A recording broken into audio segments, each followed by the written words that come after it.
Good morning, नमस्कार प्रिय दर्शकों। प्यार भरा सुप्रभात का। जैसा कि आप लोग जानते हैं बीमारियों के बारे में, ज़्यादा से ज़्यादा कौन कौन सी बीमारियां होती हैं, कैसे शरीर को हमारे बेकार कर देती हैं। उसी बीमारी में से एक बीमारी है जो कि लकवा है, पैरालिसिस है। जैसे अन्य बीमारी होती है तो हमारा पूरी बॉडी काम करती है, हम चल फिर सकते हैं और मतलब दवा ले सकते हैं, खा पी सकते हैं, अपना जो पर्सनल काम होता है वो कर सकते हैं। लेकिन ये जो पैरालिसिस होती है, लकवा बीमारी होती है, इसमें हम अपना स्वयं का भी काम नहीं कर सकते अगर ज़्यादा दिक्कत हो गई तो। पैरालिसिस लकवा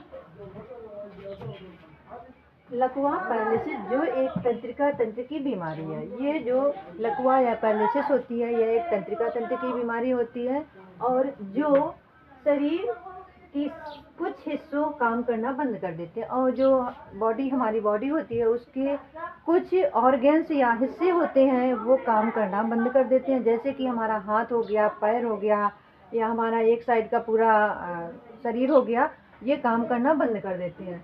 यह स्थायी एवं अस्थायी हो सकता है। ये स्थायी मीन्स अगर हमने दवा ले लेते हैं तो ये कुछ टाइम के लिए सही हो जाता है। अगर हमने टाइम से दवा नहीं ली तो ये हमारा परमानेंट के लिए ये बीमारी हो जाती है।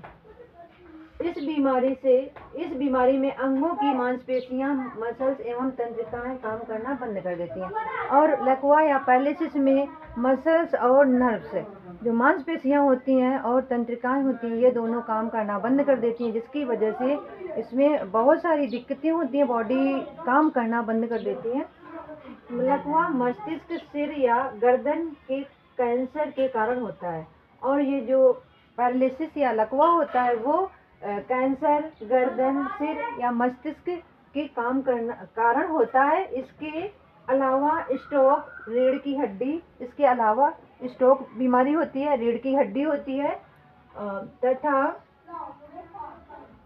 हड्डी की जो चोटें होती हैं, जो जैसे हम कहीं गिर गए हों तो हमारी जो बोन्स होती है उनमें कोई दिक्कत आ जाती चोट की वजह से, तथा तंत्रिकाओं में विकार, जो नर्व्स होती हैं उनमें डिसऑर्डर हो जाता है, जिसके कारण ये बीमारी क्या हो जाती है, लकवा या पैरालिसिस हो जाती है। शुरुआती लक्षण भ्रम पैदा होना। जैसे कि शुरुआत में क्या होता है, हमको भ्रम पैदा हो जाता है, शरीर में शून्यपन, जो जैसे शरीर का शून्यपन हो जाता है। संतुलन का बिगड़ना, जो संतुलन, जैसे हमारा बैलेंस होता है, हम चल फिर सकते हैं और जब संतुलन नहीं हमारा रहता तो हम चलने में घबराते हैं कि हम कहीं गिर ना जाएं, तो ये हमारा संतुलन का बिगड़ना।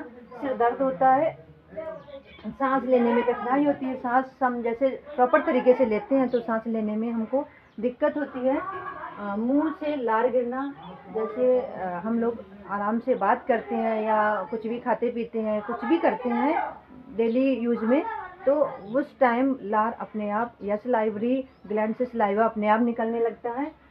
बोलने, लिखने, पढ़ने में कठिनाई, हम डेली का जो काम करते हैं, लिखने में, बोलने में, पढ़ने में, उसमें भी कठिनाई होती है। बातचीत की, जो हम किसी को रिप्लाई देते हैं, आंसर देते हैं, उसमें भी गड़बड़ी हो जाती है, या किसी का आंसर हमको क्वेश्चन का आंसर समझ में नहीं आता है, उसमें भी प्रॉब्लम्स होती हैं, समझने में कठिनाई होती है। इस बीमारी में ज़्यादा नमक ना खाएं। अगर लकवा या पैरालिसिस हो गई है तो इसमें नमक ज़्यादा इस्तेमाल ना करें और बीपी को मेंटेन करके रखना चाहिए। जैसे बीपी की प्रॉब्लम्स होती हैं, ज़्यादा बढ़ना, ज़्यादा घटना बीपी का, उसको भी मेंटेन करके रखना है। पीले रंग की बोतल में ठंडा पानी कम से कम 1 गिलास 4 से 6 बार पिएं। जो पीले कलर की बोतल होती है उसको पानी, उसमें ठंडा करके, ठंडा पानी पीना और कम से कम 4 से 6 बार पीना है। और बीमार व्यक्ति को हर आधे घंटे या 1 घंटे तक करवट बदले। जो पेशेंट पैरालिसिस के हैं या उसको थोड़ी थोड़ी प्रॉब्लम्स हो रही है इस तरह की, तो उनको आधे घंटे या 1 घंटे में उनको करवट लेना चाहिए, जिससे कि उनकी जो मसल्स या नर्व होती हैं तो वो काम प्रॉपर तरीके से करते रहें। शरीर के किसी भी हिस्से में ब्रश फिराते रहना चाहिए।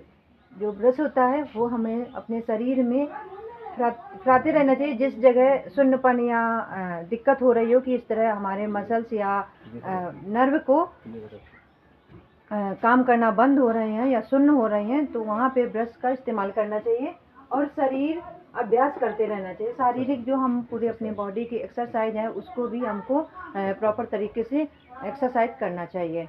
और ये हमारा पूरा ब्रेन का नर्व सप्लाई है। स्पाइनल कार्ड, ये स्पाइनल कार्ड है और ये ब्रेन है। इसमें ये तंत्रिकाएं फैली हुई हैं और ये तंत्रिकाएं कमज़ोर हो जाती हैं, जिसकी वजह से लकवा या हमें पैरालिसिस की समस्या हो जाती है।